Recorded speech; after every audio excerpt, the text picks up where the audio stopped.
बाजारामध्ये नवीन नवीन इलेक्ट्रॉनिक गाड्या येतात, सीएनजी वरच्या गाड्या येतात, परंतु ते सर्वात जास्त महाग गाड्या असल्यामुळे काही लोक तिथपर्यंत त्यांना ते घेणं परवडत नाहीये. पण तशाच पद्धतीनं कमी पैशामध्ये इलेक्ट्रॉनिक गाडी पंढरपूरमधल्या एका तरुण मुलांनी बनवलेली आहे. आणि कशी बनवली आहे किंवा याचा खर्च किती आहे त्याच्याशी आपण संवाद साधणार आहोत. नमस्कार दादा. नमस्कार. काय नाव? निखिल बाळू जाधव, कुठं राहताय? वाखरी. वाखरीत. हो. शिक्षण काय झाले? शिक्षण बी BA. कुठली गाडी आहे ही? इलेक्ट्रिक गाडी. बर. हे म्हणजे तुम्ही बनवली का विकत हो, घेतली? बनवली मी तयारी. बनवली. हो, कशी बनवली नेमकी? बनवली. पार्ट तयार करून आपले गोळा करून ते तयार केले. बर. हो, सध्या हे शेतीत काम करता, कुठं काम करता तुम्ही आता? शेतीत काम करतो आणि इलेक्ट्रिक बाईक मध्ये शोरूम मध्ये कामाला आहे मी. म्हणजे त्या बाईक इलेक्ट्रिक शोरूम मध्ये बाईक मध्ये कामाला आहात, तर तिथं बघून तुम्हाला रिपेअरिंग वगैरे करतो ना गाड्यांची. बर. Electric bike. ही कसं सुचलं तुम्हाला, म्हणजे कसं वाटलं तुम्हाला करण्यासाठी? हे कमी बजेट मध्ये कमी खर्चात, पेट्रोलला जास्त खर्च जातोय त्यामुळे कमी बजेट मध्ये आपले तयार केले मी. बर. हो म्हणजे तुम्हाला पंढरपूरवरून इकडे येण्यासाठी जास्त खर्च जातोय म्हणून तुम्ही बनवलं? हो हो. या गाडीचं काय वैशिष्ट्य काय आहे नेमकं? वैशिष्ट्य कमी खर्चात जाते ना, कमी कमी बजेट मध्ये आपले तयार होते. होय. हो. तर गाडी जास्त जास्त जास्त म्हणजे ओला वगैरे आहे ते जास्त टेम्परेचर मध्ये चालत नाहीत, जळतात ना बॅटरी तेवढे जळतात त्यामुळे. किती वेळात चार्जिंग होती? 4 तास लागतात त्याला. 4 तास. हो, 4 तासात फुल होते. 45 किलोमीटर जाते. बरं बरं. किती लाईट किती मिनिट जळतात तरी? 1 ते 1.5 मिनिट जाते. 1 ते 1.5. हो. आणि याचा साईड इफेक्ट काय? साईड इफेक्ट काय नाही. बर. हो, ह्या गाडीत साईड इफेक्ट काय होत नाही. हे पेटत नाही, काय नाही, जळत नाही, काय नाही. हो. बरं, तुम्हाला असं का वाटलं की सायकललाच तुम्ही अशी हे बनवा वगैरे? हे कशासाठी बनवलं हे? हे हेवी ना, हेवी असल्यामुळे बनवले मी. बर. जास्त हलके जर असले तर स्पीड वगैरे लागलं की कंट्रोल होत नाहीत गाड्या, त्यामुळे जरा हेवी मध्ये बनवली आहे. बरं. आता ह्याच्यामध्ये ही हाईज फायनल आहे का अजून ह्यात काय डेव्हलप करणार आहे? हो, डेव्हलप करणार आहे अजून. याला गाडी म्हणायचं का सायकल? गाडीच म्हणायचं. हो, गाडीच म्हणायचं का? हो, गाडीच म्हणायचं. हो. निखिल दादानी ही गाडी बनवलेली आहे. दादा, तुम्हाला हे बनवण्यासाठी किती खर्च आला टोटल? हे मला 30,000 रुपये खर्च आलाय.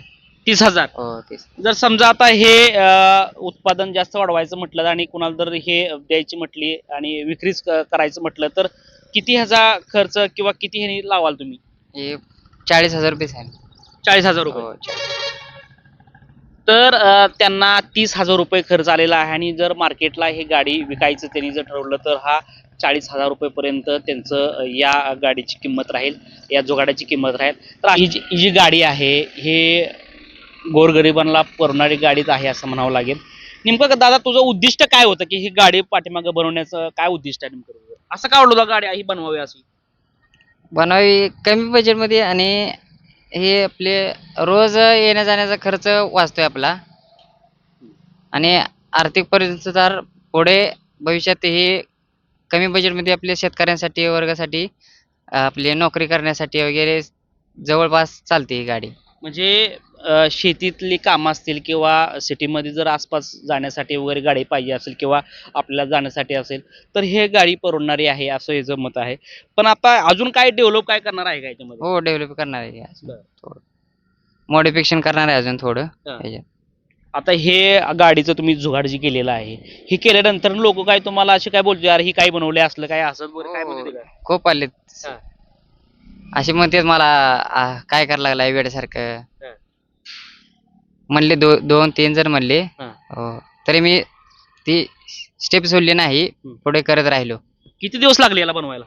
हे मला 2-3 महिने लागलेत. 2-3 महिने? हो, 2-3 महिने लागले. मग हे आता हे सगळं जे तुम्ही जे मटेरियल आहे, बंद करते, हे सगळं मटेरियल कसं गोळा केलं तुम्ही? हे आपले पार्ट मेकॅनिकल लाईन मधून आपले जुने इलेक्ट्रिक गाडीपासून ते तयार केलेले. बरं. जेव्हा प्रथम गाडी तुम्ही बनवली त्यावेळेस तुम्ही गाडी बाहेर घेऊन आल्यानंतर लोक काय विचारत होते का, काय बोलले काय याच्याबद्दल की बाबा गाडी अशी का बनवली वगैरे? काय लोक काय काय लोक कसं म्हणजे काय विचारलं का प्रश्न तुम्हाला असं? हो, विचारले की हा. कितीला मिळते, कुठे मिळते असं विचारलं. पण मी सांगितलं त्यांना मी स्वतः तयारी केली. मग त्यांनी विश्वास ठेवला का तुमच्यावर स्वतः केली म्हणून काय म्हणले ते? हो विश्वास ठेवला, पण काही जण असे पण होते ज्यांनी विश्वास ठेवला नाही. बरं. हो. विकत वगैरे काय मागते का करून गाड्या? हो मागते की विक्री. बरं. हो. समजा हे कमी बजेट मधली गाडी आहे आणि समजा कुठल्या जर एखाद्या कंपनीने जर हे गाडी किंवा हे स्ट्रक्चर मागितलं तुम्हाला, तर तुम्ही द्याल का त्यांना? हो देऊ शकतो की. हा? हो देतो की. का ह्याच्या पुढे अजून काय असं की ह्या गाडीचं असं शोरूम किंवा ह्या गाडीचं असं मोठं काय करायचं प्लॅनिंग आहे का लोकांपर्यंत सर्वांपर्यंत हे पोहोचलं पाहिजे? हो करणार आहे. हा? हो.